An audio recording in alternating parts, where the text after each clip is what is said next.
ഓം ശ്രീ ഗുരുഭ്യോ നമഃ.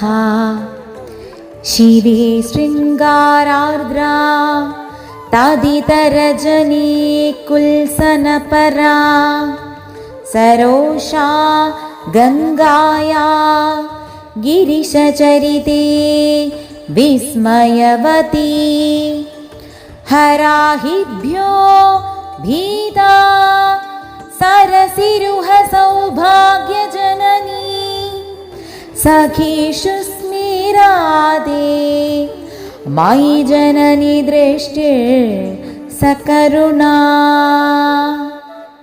ഓം ശ്രീ മഹാദേവ്യേ നമഃ.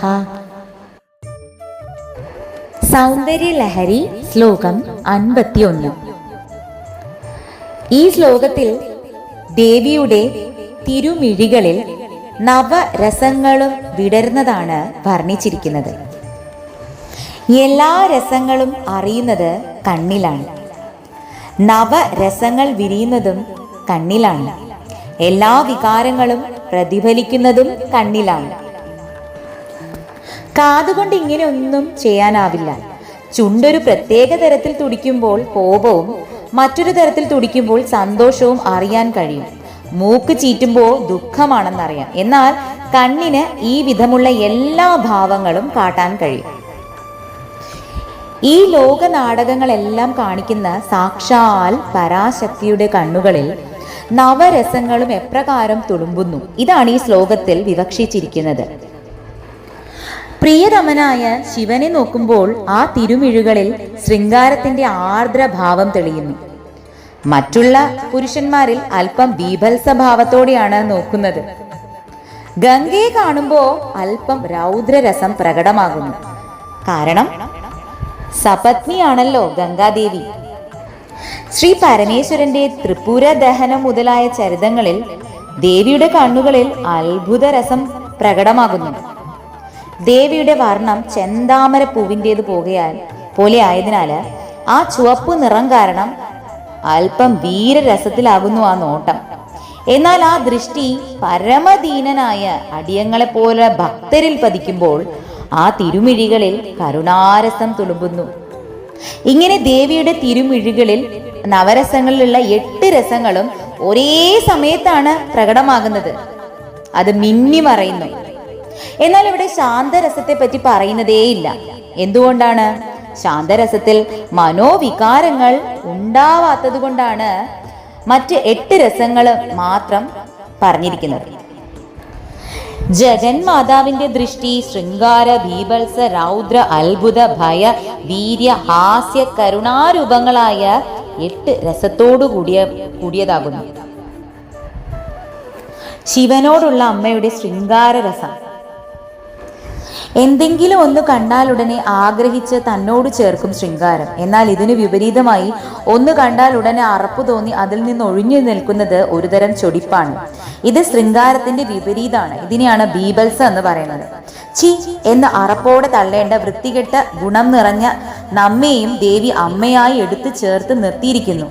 അവിടെ ബീഭത്സ ഉണ്ടോ? ഉണ്ട്. ഒരേ ഒരു സന്ദർഭത്തിൽ മാത്രം അതുണ്ട്. ഈശ്വരൻ ഒഴികെ മറ്റു പുരുഷന്മാർ അമ്മയുടെ അടുത്ത് കുട്ടികൾ എന്ന പോലെ സമീപിക്കാതിരുന്നാൽ ദേവിക്ക് അവരോട് അറപ്പ് തോന്നുന്നു. അപ്പോഴാണ് അമ്മയുടെ കണ്ണുകളിൽ ബീഭത്സം നിഴലിക്കുന്നത്. ശിവൻ തന്നെ അമ്മയെ പരീക്ഷിക്കുവാൻ വേറെ വേഷത്തിൽ വന്ന് ശിവനിന്ദ ചെയ്തു.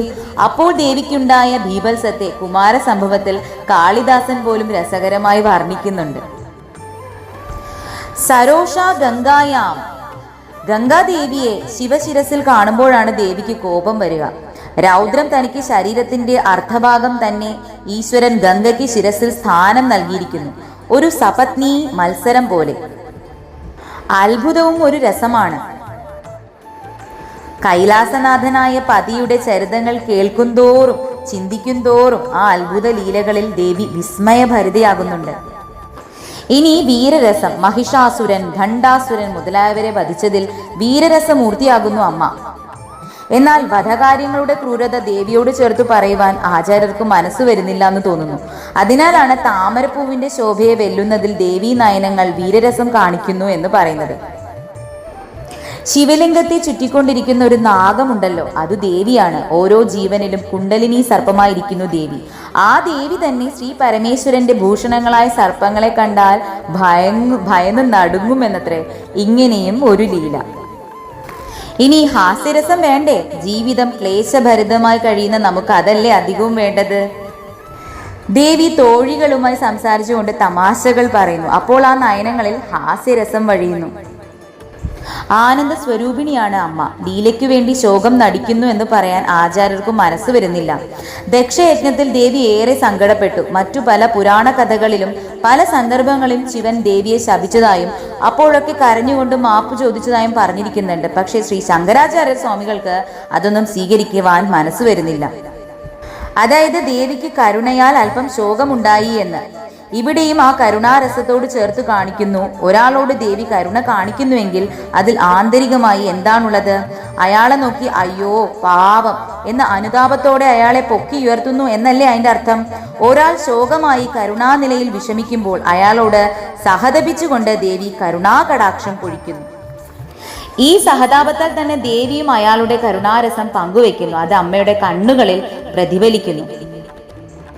അതായത് അമ്മേ, വിവിധ രസങ്ങൾ പ്രകടമാക്കുന്ന അവിടുത്തെ ദൃഷ്ടി എന്റെ വിഷയത്തിൽ, അതായത് ഭക്തരുടെ വിഷയത്തിൽ കരുണ നിറഞ്ഞതായിരിക്കുന്നു എന്നർത്ഥം.